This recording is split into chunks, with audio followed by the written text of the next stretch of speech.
Alright, welcome back to another episode of the Drunk Bond Podcast with your host, your friend, your podcast buddy, James Sinjin Smythe. You know him, you love him, you don't hear from him very often, but that's okay. You don't hear from lots of people in your everyday life. You still love them, though. You still love me, right? Because I love you. Did you know that? Maybe I don't tell you often enough, but I love you. And today, no, we're not going to be discussing a movie again. It's just a little bonus episode. Just a little treat. A treat for your ears. You know, this is a lot easier to do than a full-on movie. It's almost like work. It takes me so long to do an outline for a movie when you have, like, severe ADHD and you just can't sit through the whole thing and, like, take notes. This is a lot easier. So we have some recent Bond news. Let's just get started. Unless you had any other questions for me, let's just get started. Some Bond news. Right on time, may I add. Boy, Sinjin Smythe. Weeks, months later, you record these things when the news comes out. Well, I'm sorry. Sometimes it's hard for me to, get behind the mic real quick. But we do, what's the first bit of news? Well, the video game. First Light. Is that what it's called? Yeah, the trailer came out. I mean, it looked cool. The guy playing Bond looked kind of odd because he was so young. But, I mean, if you make him a little older and put him in a tux, he'll look just like Bond. I think that was the only gripe I really heard about. It looks like a cool game. Like, I'm not a gamer, though. If you've followed this podcast, the last game I played was GoldenEye. I never really graduated on from the Nintendo 64. So, well, actually, that's not true at all. That's a lie. I had a PlayStation 2. And I played Grand Theft Auto and Tiger Woods. And I had a Wii. I played Wii Golf. Sinjin Smythe, no one cares what video games you fucking play.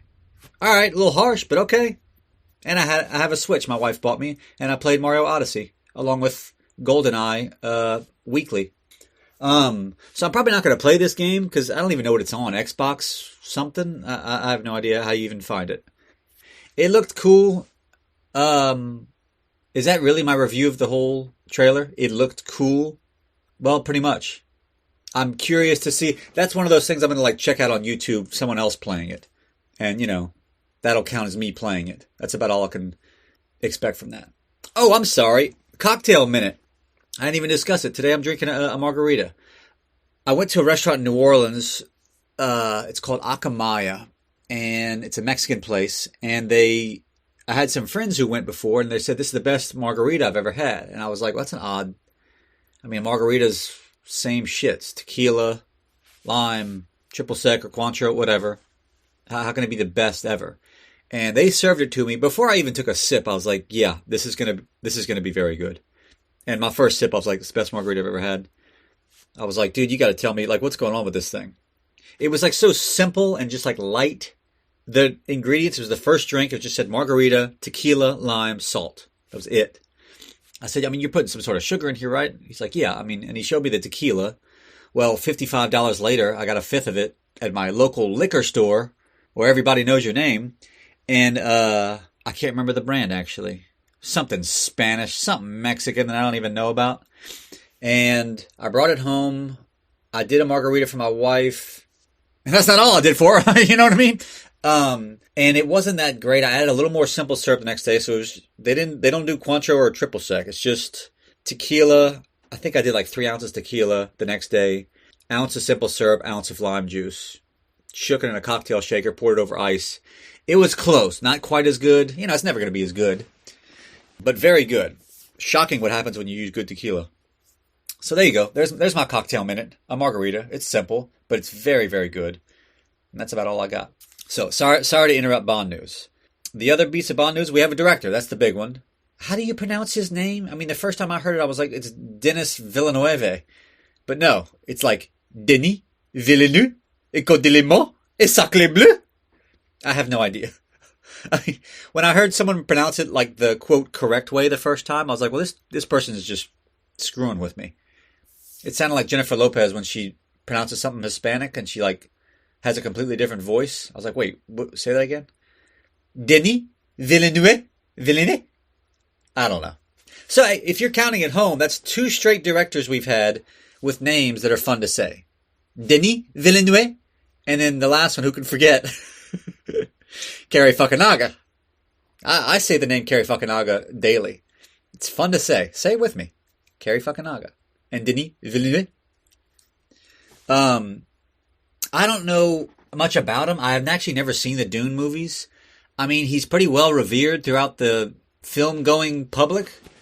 People seem to be excited about it. Here's the thing, like, I mean, I'm a movie guy, but, like, I can't really tell the difference between directors, honestly. I mean, there's a handful that, like, okay, you can tell, and I like these people. I like the way they make movies. Like Hitchcock, you can tell a Wes Anderson movie. You can tell a Tarantino movie.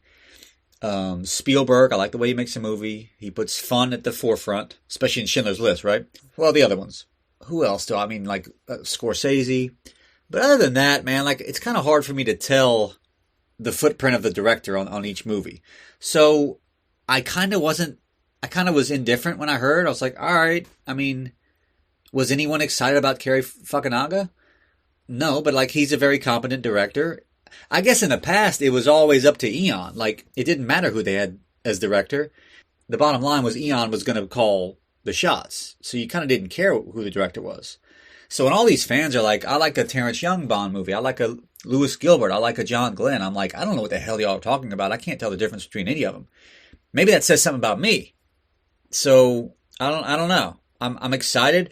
The only thing I've heard is he's a well-revered director, but if you're looking for the franchise to go kind of back to the Brosnan age, a little lighter, a little campier, a little more fun than what we had with Craig, which I'm dying for, you're going to be disappointed.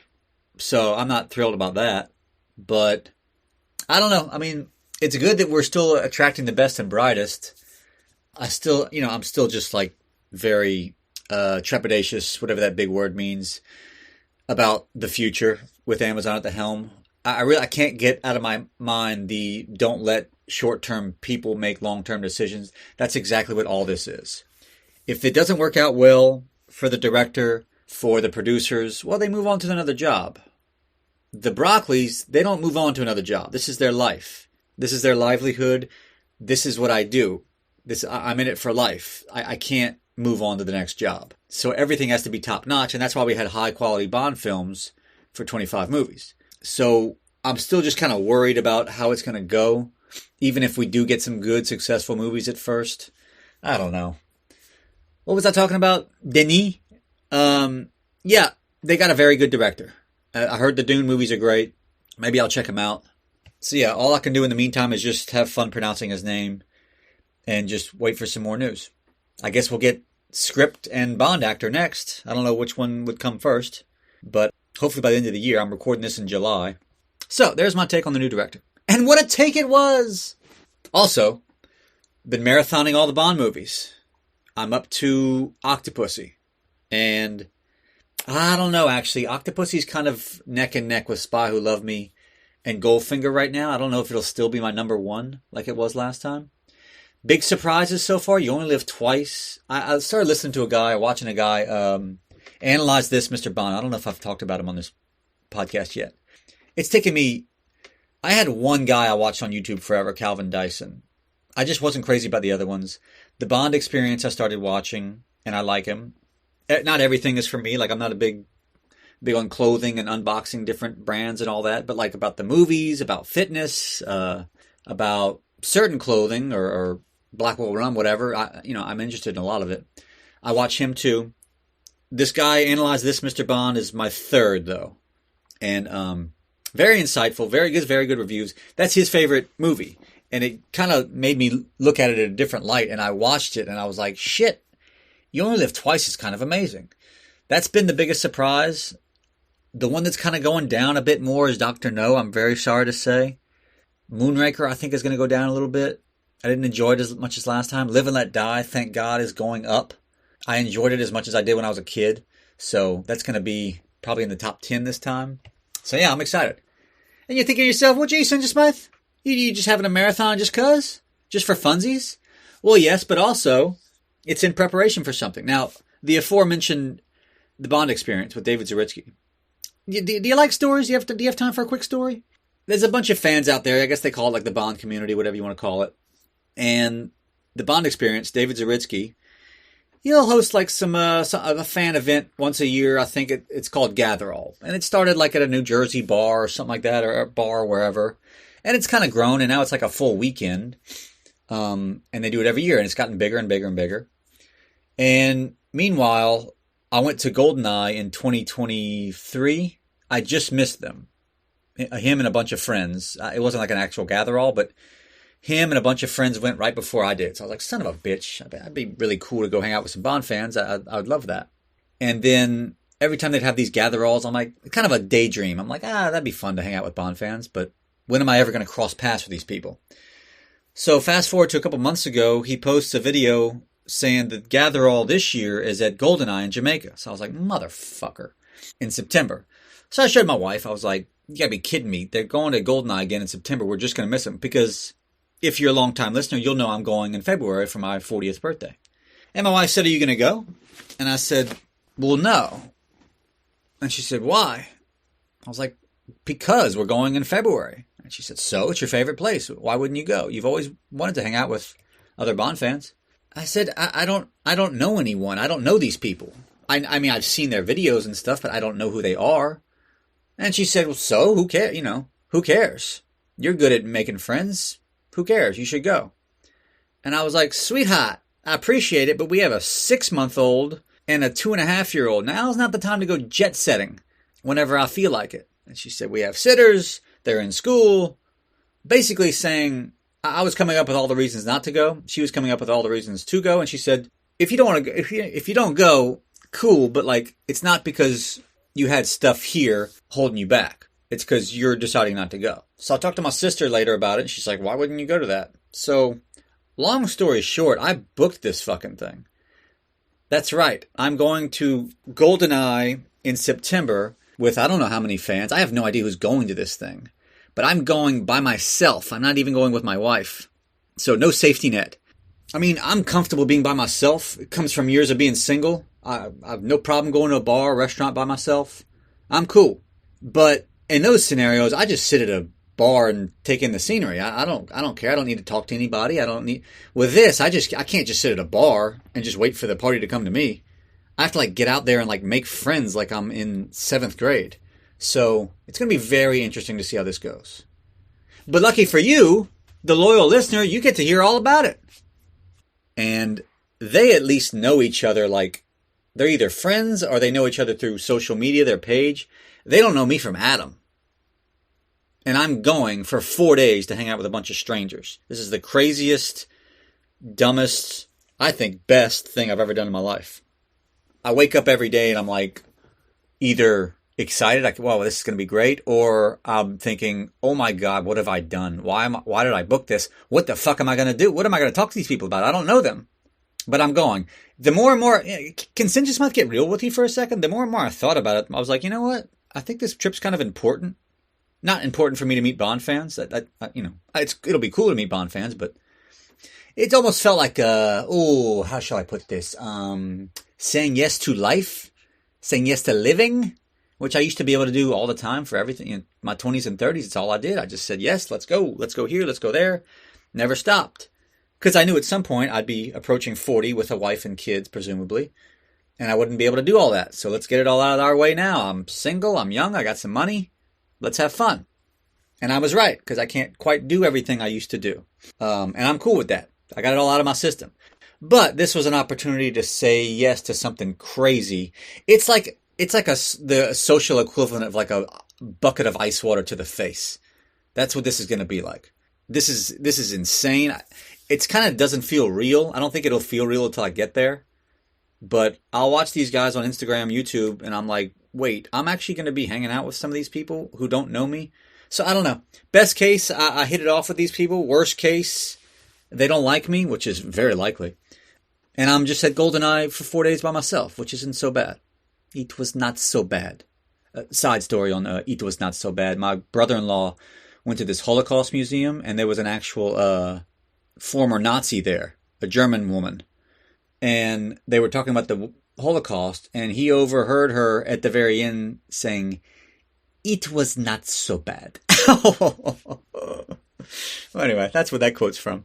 But anyway, yeah, GoldenEye, gather all in September. Say some prayers for me. This is insane. But I'm like, this is July. I'm recording this in July. I'm like 50 days away. So it's coming like soon. I'm half like nervous, scared. Yeah, that's right. Sinjin Smythe gets scared sometimes. And then half crazy excited. Kind of like my wedding night. Huh? What do you think about that joke? So there you go. There's me just checking in on you. I just finished Octopussy, so I haven't reviewed A View to a Kill on here yet. I haven't revisited, I should say. So maybe I'll do that one next. I'll actually take some freaking notes and get out a pen and paper and get to that again. So maybe next time I'll do View to a Kill, and I'll give you an update on all things Bond, all things Sinjin Smythe. Okay? Boy, what a great episode. Number 1, he thinks the game looks cool. Number 2, there's a new director, but he doesn't really care one way or the other. Number 3, he's watching Bond movies. And number 4, that part's actually interesting. He's going to GoldenEye with strangers, and this is going to be a disaster. Aren't you glad you tuned in for that? A feast for your ears, really. So there you go. That's all I got for today. Hopefully next time I'll be meeting with you, View to a Kill. AvTac, as we call it in my house. What do you call it in your house? View to a Kill is probably the one I haven't seen for the longest amount of time. Before No Time to Die, it really kind of turned me off. I didn't enjoy it, and I haven't watched it since. So I'm looking forward to revisiting it. Any Bond film I haven't watched in a while, I'm always excited to see. So I'm kind of excited to watch it. So we'll see. All right, we'll see you next time.